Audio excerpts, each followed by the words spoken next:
This show is based on Lakota Star knowledge, which is about living in peace and looking at life as having three perspectives, and looking at these perspectives and saying, what can we learn from them? And where we get in trouble is when we look at these three perspectives and say, which one is the good one? And then we choose one of them and reject the others. And so what's happening here is duality. In duality, a person only comprehends 33% of everything, because he only accepts one of at least three perspectives, and that's where all the problems of the world basically come from: racism, ethnocentrism, paternalism, and dogma, good versus evil. That all comes from duality. That violates natural law. Natural law says there's at least three perspectives, and it's about what can I learn from them. That's basically what I talk about on this show. And I talk about anything and look at it, from this, and see what can we learn from that. Or, I might talk about what's going on in Indian country and, things like that, and examine it from this perspective. This is a really, really old perspective. This perspective is several million years old. This is the way the original humans were. In other words, our ancestors, the first ones. They didn't see each other as skin color, because they were communicating from within themselves. See, when you live this way, what you're doing is you're taking care of yourself physically, mentally, spiritually, and emotionally. And all these four areas, these four parts, are the four parts of yourself. And they're connected deep within you. And that's your sacred area. That's your sacred center. So when you live this way, you establish peace inside of yourself. And when you communicate, you're communicating from that sacred center. So you're not communicating as a Lakota or as a Japanese, or, you're communicating as a human being. And this is where we are connected to the earth, because the earth sees us as her grandchildren. She doesn't favor anybody. There is no chosen race. There is no cursed race. Because there's religions that believe these things. And that's because they're communicating outside of that sacred circle. I just explained to you a few minutes ago what duality is. When you live a dualistic life, you're communicating outside that circle. And that's why people separate themselves from others they disagree with, and they say to these other people, you're wrong, and I will show you you're wrong. I will prove to you you're wrong, because I'm smarter than you, I'm better than you, and I know what's right for you. My way is the only way to do something. And see, this is where all this trouble comes from. And so that's communicating from your skin color, your religion, your secret society, whatever it is. This is duality, because your communication is unhealthy, and it doesn't have healthy power, because you're out to oppress others that are different than you, or you stay away from them and just don't want to have anything to do with them.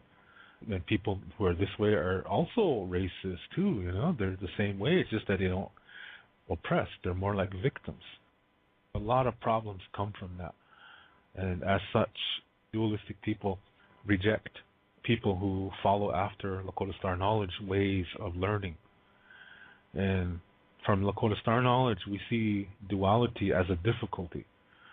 And how we see that is looking at it, learning it, and see how it works, and make it work for us. We learn from it, and whatever emotions came with that, those emotions leave, they give you peace, you become emotionally developed. That helps you develop spiritually, mentally, and it affects your physical health in a good way. So you have to take care of all four parts though too.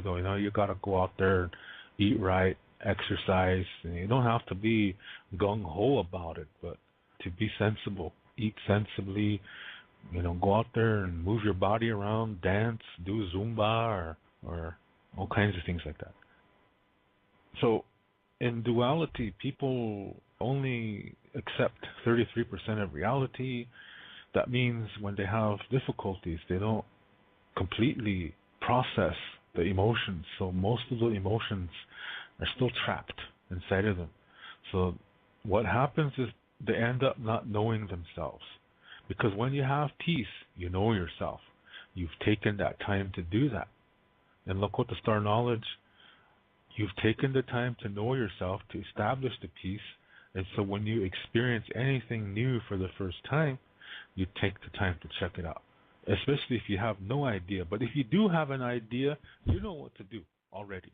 Yeah, but what I am talking about is when it's a totally new experience and you just have no clue what's going on. That you have to check it out and then learn from it. And then you know. Now you have the knowledge. In duality, they don't do that because they don't know themselves. Too many emotions are trapped inside of them. They can't have peace. This results in them not knowing themselves, and this is why they're so judgmental. And anything they don't like, anything they disagree with, they judge it right away without even taking the time to check it out completely. They just hear a few things, and then they totally throw it out. Call it bad, call it evil, stupid, or whatever. That is duality. They don't develop spiritually because they don't develop emotionally. Instead, they develop inferiority complexes and low self-esteem and low self-worth. That is duality. That is unhealthy living. So this is how this show is, and I talk about those things, and this is the way our ancestors were in this Lakota Star Knowledge way. So they called each other Ikje Oyate. They didn't say, oh, there's the red people, there's the yellow people, there's the white people, and there's the black people. They didn't say that. Doesn't even have that. Yeah, red people would be Oyate Luta. That doesn't exist in any Lakota Star Knowledge stories whatsoever. It says Ikje Oyate, human being, common people. Lakota people is our tribal, cultural identity. But that's not the important one. The important one is underneath, because underneath is where you connect to the Grandmother Earth, where your sacred center is. That's where you're a human being. That's Ikje. This is how our ancestors were. They were Ikje Oyate before they were Lakota, because the Lakota didn't even exist yet.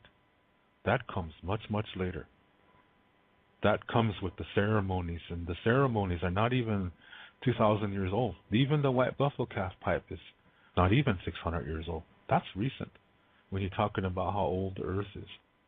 So when I say ancestors, I am going millions of years ago when there were no ceremonies, there were no sacred items. It was just a way to live with nature. That's the basis. And then they're aware of the natural laws. Like attracts like. You attract what you are. You are what you attract. This word mitakwe oyasin. Does that mean we're all connected or we're all related? Well, you got to look at it through the Lakota perspective. In the Lakota perspective, we all are created from the same original 4 elements in the universe. And that makes us all relatives. That's why we choose this word, otakuye, which means relations, relatives. And we say mitakuye, meaning my relatives. And then we say oyasin, that means all. Yeah. So when we're saying that, it's not just saying, and, oh, hi, that cousin tree. You mean you can talk like that if you want to. There's nothing wrong with that. But I'm not saying that's not what I mean. I mean that everything is, because we come from the same 4 basic elements and we're just organized differently, that makes us relatives. But it is saying we're connected to each other. Yeah, but it begins within you. Inside of you is a universe. Yeah, everything is connected inside of you, just like you are connected to everything around you. This is the Lakota Star Knowledge definition of mitakwe oyasin. In Lakota, we have this concept of the medicine wheel, and it has 4 parts. Star Knowledge order of the colors is the black is at the west, white is at the north, yellow is at the east, and red is in the south. This comes from the Lakota Star Knowledge version of the creation story. And the direction west is the first direction that was created, then north, then east, and south. But these four colors, they just represent those directions. That's all they represent. They don't represent races of people. It says nothing about skin color. So when it's talking about the red road, yeah, Changuluta, this is actually the road to life. Red does not represent Indians. It represents life. In the beginning of the creation of our grandmother Earth, lava was flowing. This was her blood. This, some people say it's the water. No, it's not. It's the lava. Yeah, this is her blood. It was all over in her creation. And our blood is red. Lava is lots of plants also have red blood. Animals have red blood. This is life. Red does not symbolize Indians. It symbolizes life. So the medicine wheel does not represent races of people. And in fact, when you get serious about it, Lakota Star Knowledge says that humans appeared on this earth in 5 areas around the same time. And when they intermingled with each other, they didn't call each other by skin color. So whenever you hear an Indian say that the 4 colors of the medicine will represent races of people, this is wrong. This is dualistic because it's separating people from each other. The idea that when people say that these colors represent races, this is also saying that these races should stay apart from each other. And that violates Mitakwe Oyasi, which means everything is connected within us, just like we are connected to everything around us. It always begins within. Within is no skin color. Within is no culture. Within is no language. Within is a holy area inside of us where our bodies, our minds, our emotions, and our soul all connect to each other. So when we take care of those 4 parts, we have peace within. And since reality begins within, now we can be at peace with everything around us. This is Mitakwe Oyasi. In this old Lakota Star Knowledge story called When the Moon Cried, we get the male cycle, which a lot of people don't know about, and we get a female cycle, which of course everybody knows about. Female cycles monthly, and in Western world just associates that with menstruation. But in the Lakota world, there's more to it than just menstruation. It is a sacred time. There's other things going on. Because of the incidents that happened in the story, women receive 3 more stages of development. In the beginning, both men and women had 4 stages of development. But in the story explains a certain incident that happened in the stars, and the result was women gained 3 more stages of development. Things happen inside their body that are something like ceremonies.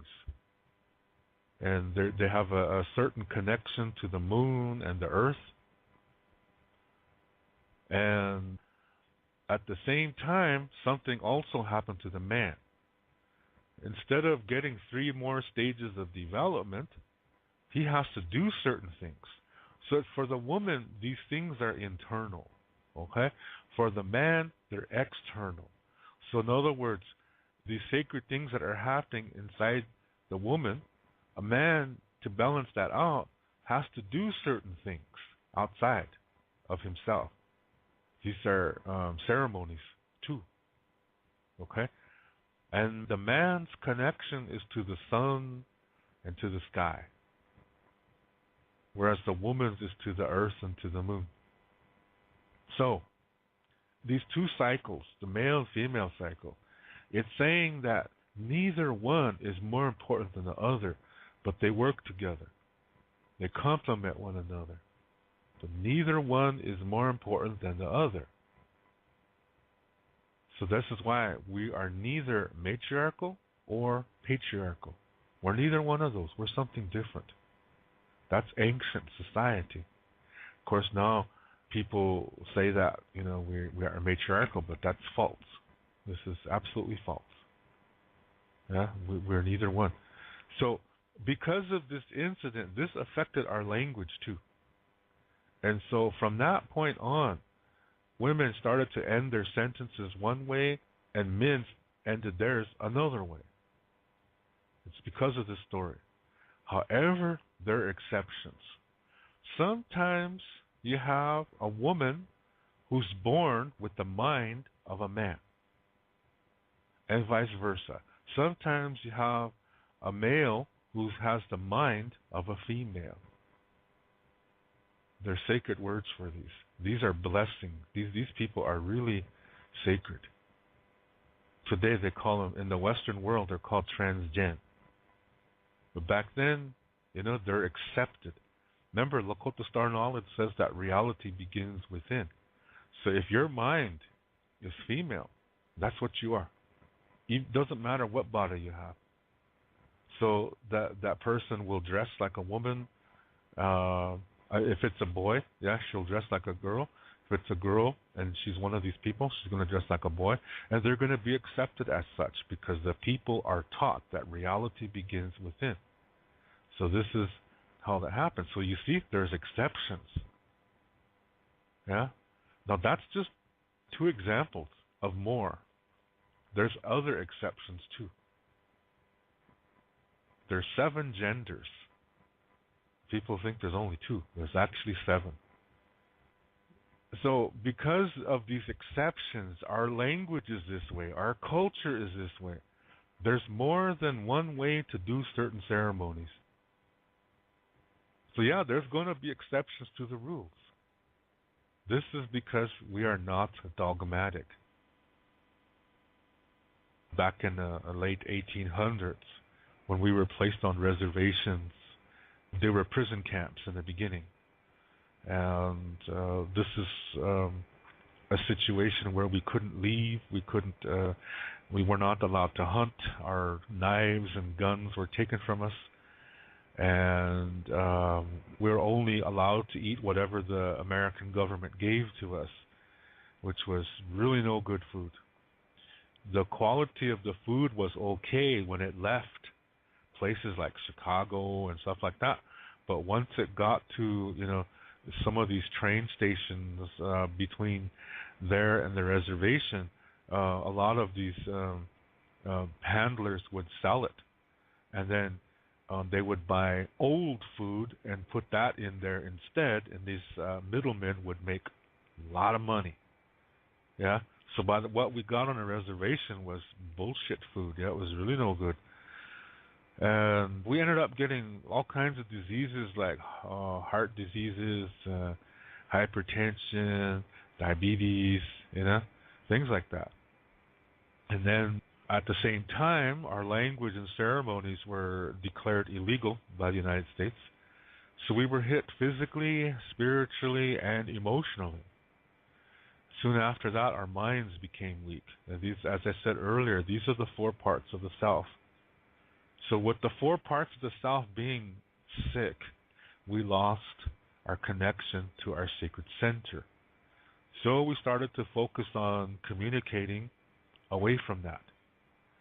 And then the priests came from the various churches, and they learned our ways and said that since our ways conflict with the Bible, that our ways are evil, that they come from Satan. They come from the devil. So in our weakened states, we slowly began to accept that. Now, another thing is that there were some Lakota people that didn't want to accept that. They wanted to hang on to the traditional Lakota Star Knowledge ways. And if they revolted, they were sent to a mental hospital in Canton, South Dakota, which was set up for all reluctant Indians in America that did not want to become Christianized. They were sent there. And these church priests also committed the medicine men, medicine women, holy women, They committed all of them to these mental asylums too. This way, the people would not go to them for help, that they would come to the churches. They wanted the Indian people to only go to the priests and not their traditional healers. So they sent the healers to So they sent the healers to this mental asylum to die. And if you are radical, you were sent there to die too. Yeah. So while this is happening, the priests are saying to the Indian people, if you believe our way, we will help your children. And so, there was a very, very dire straits time. And so a lot of Indians became Christians because of that. Like I said, we were weak-minded too at that point. And those who stuck it out, there were people who refused to accept Christianity, but they went to church anyway. What they were doing was they were putting up a candy store front. On the outside, they were acting like good little Christian Indians, but on the inside they weren't. They were star knowledge people. Yeah? They did this because they didn't want to get sent to that mental asylum to die. That's sad, isn't it? But that's part of what happened back then. And it's because of these people who maintained this knowledge in secret. Thanks to them, they passed it down, to certain people like me, and we still have this knowledge. And I have this show, and I'm sharing it with you. Because this regards the sacred center. And we all have that. Yeah, this is not a Lakota thing. This is a Ikje Oyate thing. Ikje Oyate means human being. When you live this way, as I said in the beginning, you communicate as a human, not as a Lakota, not as a German, or a Japanese, or an African. You communicate as a human. Yeah? That's really important to know. So, that's how it was back then. Yeah? Now remember I said that the priest said to the Indians, we will help your children. So, they took the children away from the parents, sent them to boarding school hundreds of miles away, where these children were tortured to speak only English and learn the civilized Christian way. If they spoke about home, they were tortured. These schools didn't do background checks in those days. Yeah, the pay was really low, so they got really no good teachers in these schools. A lot of these teachers were sadistic. They got sexual pleasure from torturing people. And here, this is like summer holiday camp for them. And the same thing for perverts. A lot of perverts now had their pick of the litter. And they could get away with it. That's what happened. A lot of these children were murdered. They were killed. They were raped. They were molested. And there's a lot of unmarked graves near these schools. Not all these children are accounted for. So, those who made it through, what they learned was whatever they saw. Because a lot of these children never went back home. They were told by the priests that their families had died and that there was nobody there. And that broke their hearts. This is why some of these children, they were so sad they couldn't eat. And they ended up starving themselves to death. And those who made it through, like I said, they didn't really survive because they were not able to process all these emotional traumas that they experienced. They didn't know how, because the only adults that were around them were these unhealthy, abusive people, teachers, dorm matrons, cooks, janitors, priests. They were all unhealthy to them. That's all they knew. They learned how to become victims, and they learned how to become abusers to those who they considered weaker than themselves. So they didn't really survive. A lot of these children that made it through these schools, they had a lot of traumas that they didn't know how to deal with, because all they saw was abuse. That's what they learned. There was no adult healthy role models to emulate. I remember I said these children were told that their families were all dead, so they didn't go back during summer holiday. They just stayed at these schools and worked. So when they left these schools, they tried to live in mainstream America. Nobody accepted them. They would say, you're a heathen. You're a dirty Indian. So they couldn't even get jobs off the reservation. And when they went back to the reservation, to their people, they ran into more problems. Many, many times they were not even accepted by their own people, because their own people were saying, you're too white. You act like a white man. So they're caught in between. So a lot of them turned to alcohol to try to hide all of it, to try to forget everything. They turned to alcohol, and then later drugs. There were some who tried to make it. They married each other because they knew each other went through the same thing. And they didn't want their children to go through what they went through. So they didn't teach them the language. They didn't teach them the culture. Those children, the children of these first generation boarding school people, those children are today's elders. When they were born, they didn't learn the language. They didn't learn Lakota Star knowledge. They never got the opportunity to. When you look at an old person on the reservation today, they're not the connection to the ancient past. No, they were born in a Christian background at a time when the reservations were strongly Christian. So this is what happened. That's a native experience that a lot of people don't realize. This is what happened all over America and Canada too. So the next generation, they are sent to boarding school too. No choice. It's a little bit better, but they're still abused. They're still getting treated really no good.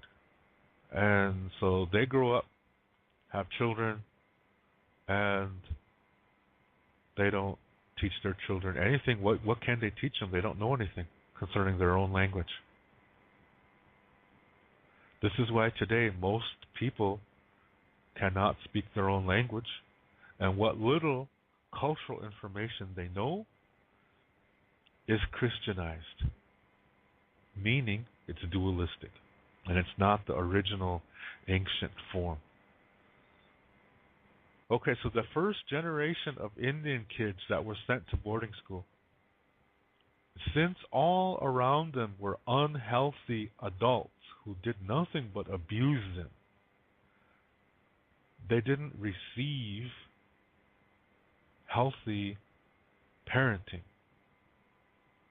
They missed things that they should have learned about life. So they're lacking emotional development. So when they grow up, and those who make it through these boarding schools, and then they have children, those children are also lacking that emotional support, that emotional development, because the parents don't know how to do it. Yeah, all they knew and all they learned was abuse. All they experienced in these schools was abuse. So they have a hard time trying to be a healthy parent. So they do the best that they can. But the children still are not receiving the proper emotional development, the experiences that healthy children should receive from healthy parents. They're still missing that. And so when that second generation grows up, they know even less concerning healthy parenting. And so their children receive even less. And every time this happens, the next generation becomes more dualistic than the previous one. So let me try to say that again. The first generation boarding school kids, they didn't receive proper parenting skills.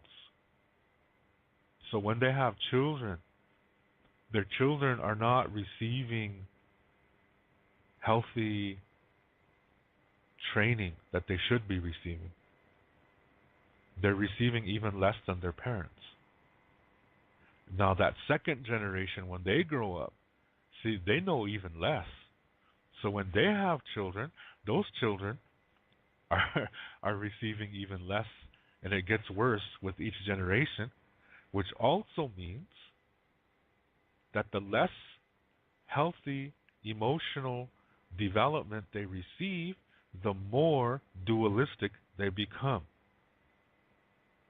So with each generation is more becoming emotionally underdeveloped, they're also becoming more dualistic. So today, it's a huge mess on the reservation. We're incredibly, as a whole, we're incredibly underdeveloped emotionally, and we are incredibly dualistic. We're quick to attack each other. We're quick to pull each other down. We're just like the rest of the civilized, dualistic world.